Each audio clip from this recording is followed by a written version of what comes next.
Hey guys, alright, I'm going to do a quick little bonus video about how to do the cross pieces on this desk because that's a question that's coming up a lot. So I'm drafting now this end cap, right? This side view here on the side, okay? Great. So what I know is that it's going to be a grand total of 23.5 inches wide and 30 inches tall. So my first step is going to just be to make a rectangle that is that size. So 30 inches tall, 23.5 inches wide. And then I'll fit my drafting inside of that, right?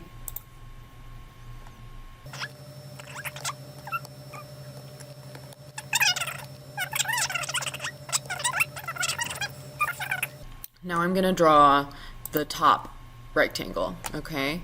So what I know is it's going to be the same height as this guy, okay? And then it's going to be the same width. If I hover over that until it highlights, I'll get a little thing. So it's going to be that height. I just drew a random sized thing, and now I'm going to move it over into my rectangle that's my outside box and draw that top edge, okay? See how everything is lining up? Lovely. Then I can draw this guy.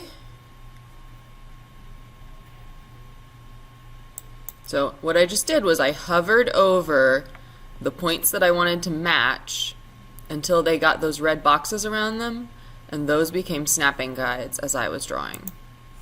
So now I picked up my rectangle over here. I'm going to make it, first I'm going to make it the same width as the outside box, and then I'm going to shrink it so it fits inside, okay?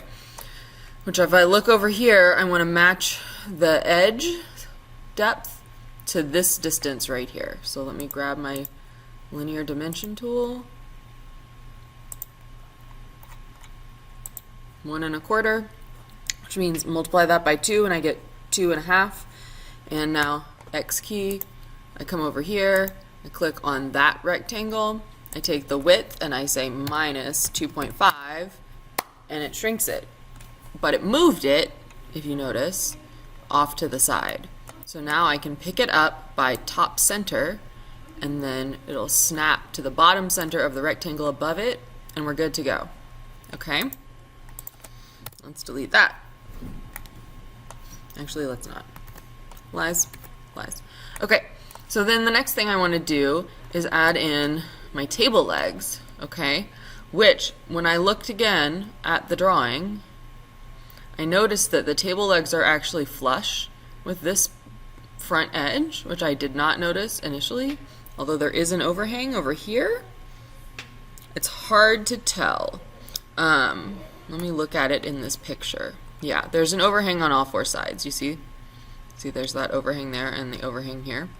And the table legs look thicker than an inch, right? So if this was an inch, this looks maybe a little thicker, maybe 1.5 inches, or 2 inches in terms of their depth. And then the bottom piece is the same thickness as that vertical piece of wood. So I'm going to come back out to my drafting and say maybe these legs are 1.5 inches thick, which will be one of these, Control C, Control V, so I can start with this leg. Oops. Pick him up, and I'll bring him over and pop him into my drawing. But I want him not to be whatever width he is now. I want him to be like 1.5 inches wide. So I'll come up and change that in his properties. 1.5 inches wide, great. I'm gonna now draw 1.5 inches wide leg on the other side with this mirror tool. So I just snap to the center, drag my cursor down and click, and now I have a mirrored 1.5 inches wide piece there.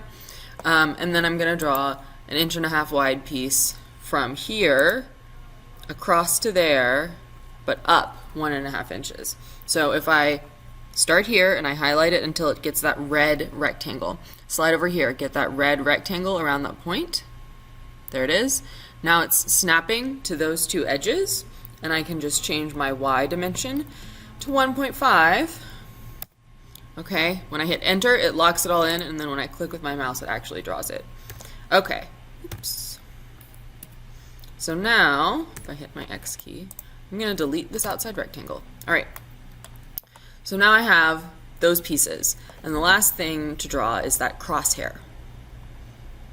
All right, this little cross bracing piece in the center. Let's zoom in on the picture and look at it. All right. So it's all one solid piece, there's no overlap, and it's centered inside of this leg, okay? It looks like it may be like an inch wide. It's probably made of metal in reality, but we're just gonna draft it like it's the same material.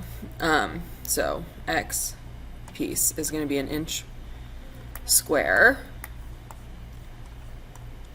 So if I come back over here, and let's also double check, it's ending maybe 4 inches below the top and 4 inches above the bottom. So let me figure out how I want to draw this X.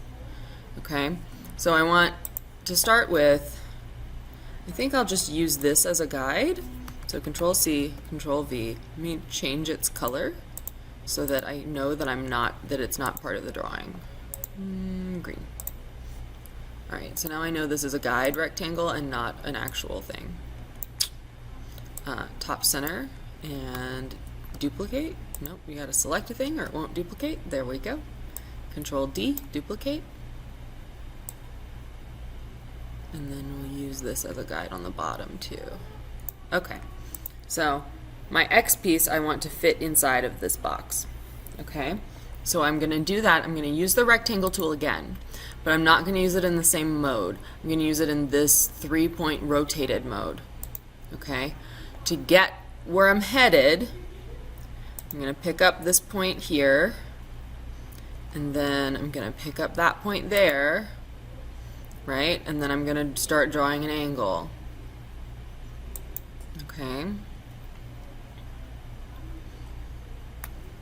You see, it is now an angled rectangle. This is going to be 1 inch.